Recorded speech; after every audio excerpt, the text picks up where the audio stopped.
দর্শক, জাতীয় ঐকমত্য কমিশনের সঙ্গে রাজনৈতিক দলগুলোর দ্বিতীয় দিনের সংলাপের বিষয় জানাতে জাতীয় সংসদ ভবনের এলডি হল থেকে সরাসরি যোগ দিচ্ছেন সহকর্মী আলিমুজ্জামান সাফওয়ান। সাফওয়ান, সংলাপ শেষে খেলাফত মজলিসের নেতারা কি বলছেন, বিস্তারিত আমাদেরকে জানাবেন। কিছুক্ষণ আগে জাতীয় ঐকমত্য কমিশনের সঙ্গে যে সংলাপ হয়েছে সেখানে খেলাফতে মজলিস তারা কিন্তু বের হয়ে আসছে। তারা 166টি যে সংস্কার প্রস্তাব ছিল তার মধ্যে 140টি তারা একমত হয়েছে এবং এর মধ্যে তারা 15টিতে আংশিক একমত হয়েছে এবং 10টি প্রস্তাবে তারা একমত হতে পারেনি। তো তারা আসলে যে বিষয়টিতে জোর দিয়েছেন সেটি হচ্ছে ইসলামের যে ইসলাম নিয়ে নির্দিষ্ট একটি ধারা আসলে দিতে হবে। এছাড়া তারা বলছেন যে পতিত যে ফ্যাসিস্ট যারা ছিল, স্বৈরাচার এবং তাদের যারা দোসর ছিল, তাদের বিচারের আগে তাদেরকে কোনো ধরনের নির্বাচনে কিন্তু অংশগ্রহণ করতে দেওয়া যাবে না, এমনটি কিন্তু তারা দাবি করেছে।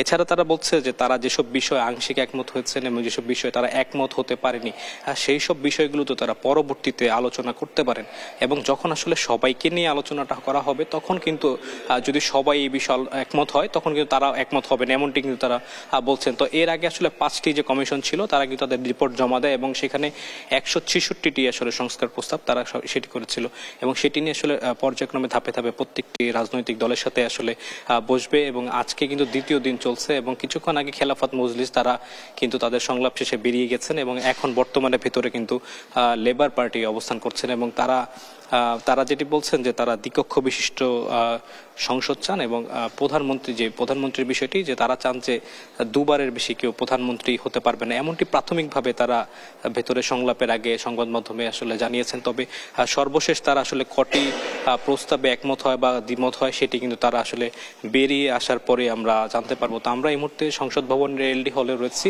এবং অপেক্ষা করছি।